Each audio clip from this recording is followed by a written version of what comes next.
ইতিমধ্যে আমাদের জনক ব্যক্তি চলে আসছে, সুদূর পাবনা থেকে আসছে, সে বাড়িতে যায় নাই, আমাদের সাথে এইখানে হচ্ছে মানে মিলিত হয়েছে। সে এসেছে। ঈদ মুবারক, ঈদ মুবারক সবাইকে। এখন আমরা সরাসরি গরুর হাটে চলে আসছি আর কি। হ্যাঁ, গরুর হাটে ঈদের এই যে ফার্স্ট মোলাকাত হয়েছে, এখন এই জন্য সালামি দিচ্ছে আমাকে। না, 200 টাকা আমাকে সালামি দিয়েছে তেনার তরফ থেকে, যা আলিশামুনি তার সালামি পাইলাম। এই সুযোগে আমরা এখন বাজারে ভিতরে ঢুকে গেছি। আমাদের সাথে যে আমার গ্রামের ছোট ভাই আছে, তো ভাবলাম যে ভিতরে ঢুকে দেখি আমরাও গরু, কারণ আমাদেরকে লোকজন দেখতেছে, কারণ গ্রামের বাজারে তার মহিলারা ঢুকে না। ষাঁড় গরুগুলা দাঁত হয় নাই বেশি, আমরা দাঁত হয়েছে কিনা গরু দেখতেছি, দাঁত দেখতেছি, দেখি এই দাঁত দেখতেছে, দেখি গরুর, দেখি দাঁত। আচ্ছা, এখন তার তো দাঁত অনেকগুলাই হয়েছে, তার তো দাঁত অনেকগুলাই হয়েছে।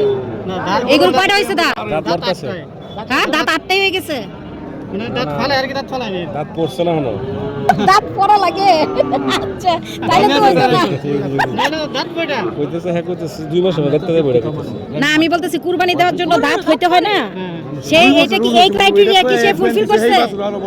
এই ক্রাইটেরিয়া কি সে ফুলফিল করছে? ও, তাইলে তার অসুবিধা নাই।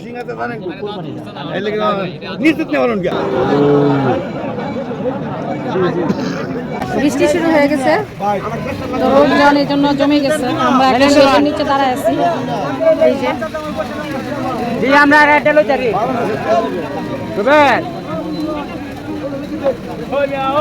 এই যে একজনে গরু কিনছে। এটা বাবু, এটা কত দিয়ে কিনলা? 72,000 টাকা দেয়। এই যে গরু বাছুর, তাদেরকে বলেছে 1.5 কেজি দুধ দেয়। 1 লাখ দিয়ে কিনছে তারা।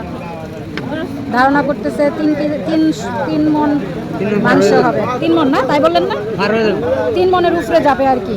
1 লাখ টাকা দিয়ে কিনছে। আমাদের এই ফুলপুর এলাকায় হচ্ছে 750 টাকা করে কেজি গরুর মাংস।